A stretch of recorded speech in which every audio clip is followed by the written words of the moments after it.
আসসালামু আলাইকুম বন্ধুগণ, বাংলা লিনাক্স কমান্ড লাইন টিউটোরিয়ালে আপনাদের সবাইকে সুস্বাগতম। এবারে আমরা কিছু ডিফিকাল্ট বলা যেতে পারে বা ইউনিক বলা যেতে পারে বা এক্সট্রা অর্ডিনারি বলা যেতে পারে এমন একটা জিনিস শিখব, যেটাকে বলা হচ্ছে রিডাইরেকশন।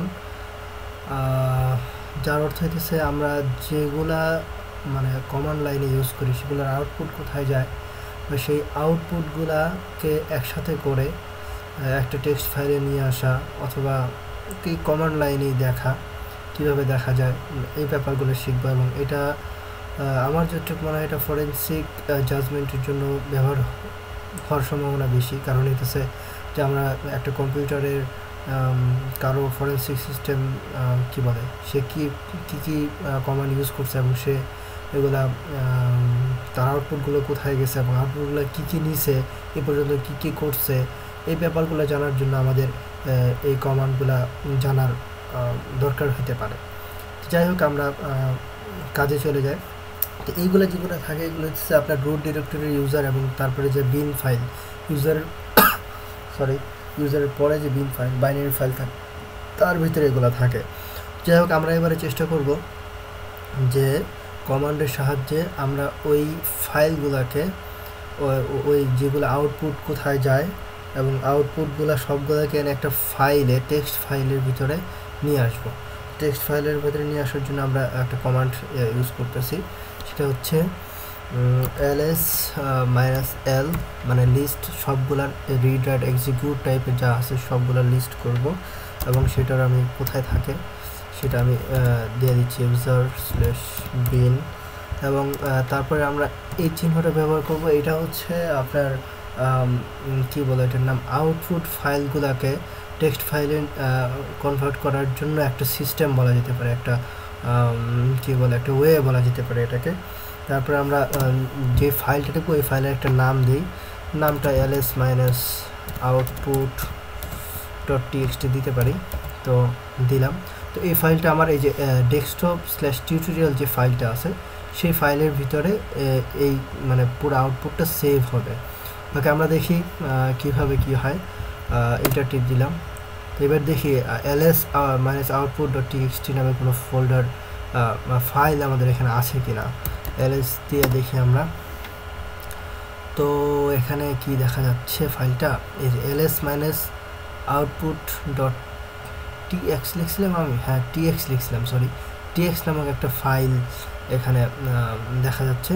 তো আমরা এটাকে কিছুক্ষণের জন্য পড়ার চেষ্টা করবো এবং তারপরে আমি নামায় দিব, কারণ হচ্ছে এটা আমার নিজস্ব কম্পিউটারের ব্যাপার স্যাপার।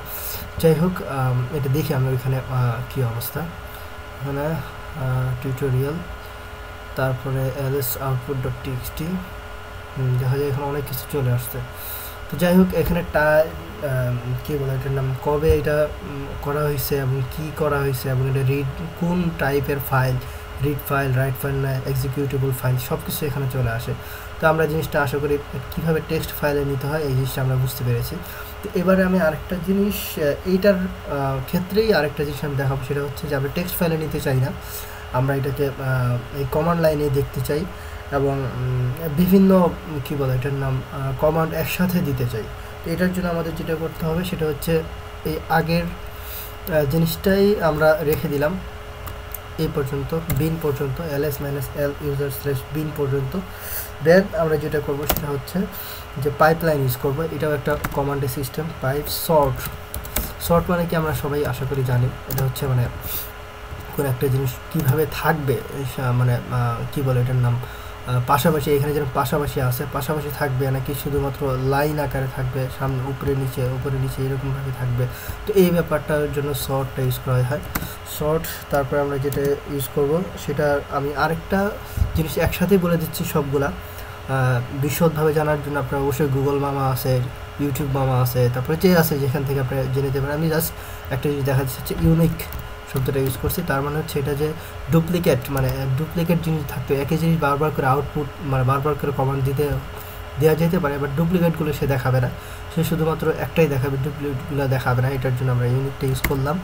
দেন আমরা যেটা ইউজ করব সেটা হচ্ছে লেস বা মোর। এটা হচ্ছে ক্যাটের মতোই, বাট লেস দিয়ে একটা নতুন একটা উইন্ডো চলে আসে এবং উইন্ডোতে জিনিসগুলো দেখায়।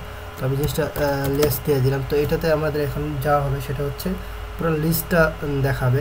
তো দেখা যাক, আমি ইন্টারটিভ দিই, দেখাচ্ছে অনেক কিছুই, যে এখানে অনেক কিছুই আমার অনেক বড় করা। তো একদম ফুল কত তারিখে এবং কি কি করা হয়েছে সবগুলোই দেখা যাচ্ছে। তো এখান থেকে বের হওয়ার উপায় হচ্ছে কিউ টিপ দিলে এখান থেকে বের হয়ে যায়। তো আশা করি ব্যাপারটা আপনারা বুঝতে পারলেন যে আসলে ব্যাপারটা কি। আসলে ব্যাপারটা হচ্ছে যে আমাদের কমান্ড লাইনের আউটপুটগুলো কোথায় যায়, সেই জিনিসগুলা এই কম্পিউটারের কমান্ড লাইনগুলো আউটপুট কোথায় গেছে এবং কী কী করা হয়েছে এই জিনিসগুলো জানার জন্য আমরা এই কমান্ডটা ইউজ করে থাকি। তো যাই হোক, আশা করি নতুন একটা কমান্ড আমরা শিখতে পারলাম এবং খুবই ইউনিক টাইপের একটা কমান্ড শিখতে পারলাম।